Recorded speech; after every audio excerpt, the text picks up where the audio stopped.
Hello, introduce myself. Name Amelia Putri, kelas AMNJ 23C, NPM 234111027.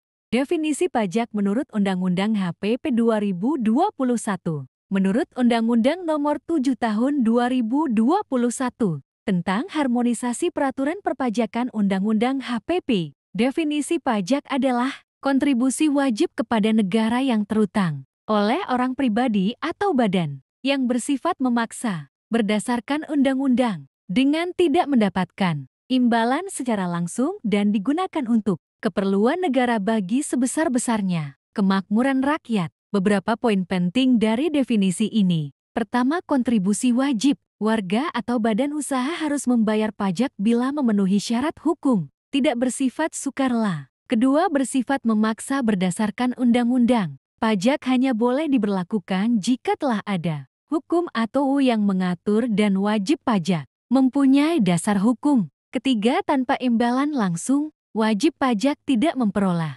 imbalan pribadi langsung yang setara dari negara karena membayar pajak. Manfaatnya bersifat publik. Keempat, digunakan untuk keperluan negara dan sebesar-besarnya kemakmuran rakyat. Pajak digunakan untuk membiayai tugas fungsi negara seperti pemerintahan, pembangunan publik, layanan sosial, infrastruktur, dan lainnya dengan tujuan mensejahterakan rakyat. Fungsi pajak. Pajak tidak hanya sebagai sarana pengumpulan dana, tapi juga memiliki beberapa fungsi penting dalam sistem negara dan ekonomi. Berikut fungsi-fungsi pajak di Indonesia. Pertama, fungsi anggaran budgetair. Pajak adalah sumber utama penerimaan negara.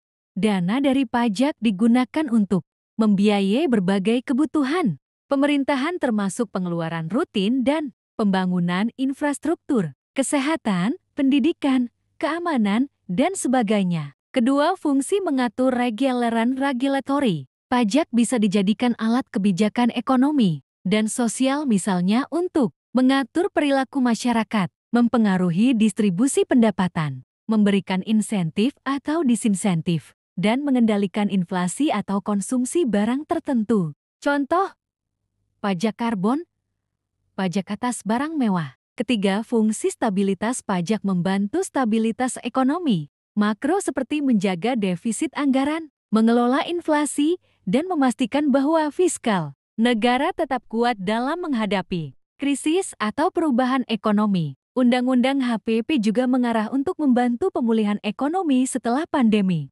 Keempat, fungsi redistribusi. Pendapatan pajak digunakan sebagai alat untuk pemerataan ekonomi, misalnya melalui tarif progresif, pembebasan atau keringanan pajak bagi yang kurang mampu, sehingga mengurangi kesenjangan antara kaya dan miskin. Kelima, fungsi keamanan fiskal. Dengan penerimaan pajak yang memadai, negara mempunyai cadangan keuangan untuk menghadapi kebutuhan tak terduga, subsidi, dan belanja publik lainnya. Sistem pemungutan pajak di Indonesia. Sistem pemungutan pajak berarti cara atau mekanisme bagaimana pajak itu dihitung, dilaporkan, dibayar, dan diawasi. Di Indonesia ada beberapa sistem utama. Pertama, self-assessment system, yaitu wajib pajak menghitung sendiri besarnya pajak terutang, melaporkan dan membayar sendiri. Pemerintah tax authority berperan sebagai pengawas dan penegak aturan. Wajib pajak bersifat aktif. Contohnya, PPh pajak penghasilan,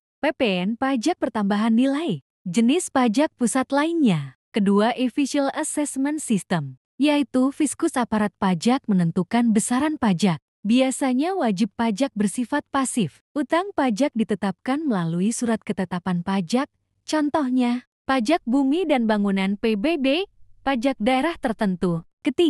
Keempat, withholding assessment system, sistem pemotongan pihak ketiga, yaitu pihak ketiga misalnya pemberi penghasilan. Instansi memotong pajak atas penghasilan sebelum diberikan ke wajib pajak. Kemudian pihak ketiga menyetorkan pemotongan tersebut. WP pasif dalam perhitungan, aktor pihak ketiga aktif. Contohnya, PPh pasal 21, pasal 22, pasal 23, PPh final. Pajak potongan lainnya. Hubungan definisi, fungsi dan sistem. Definisi menegaskan apa pajak, siapa yang wajib membayar, sifat wajib atau paksanya, dan tujuan penggunaannya. Fungsi menjelaskan untuk apa pajak dipungut bukan hanya soal uang, tapi juga keadilan, pengaturan sosial, stabilitas ekonomi, pemerataan, dan lain-lain. Sistem pemungutan dilaksanakan supaya definisi dan fungsi dapat tercapai, keadilan, kepastian hukum, efisiensi, transparansi, dan kepatuhan wajib pajak.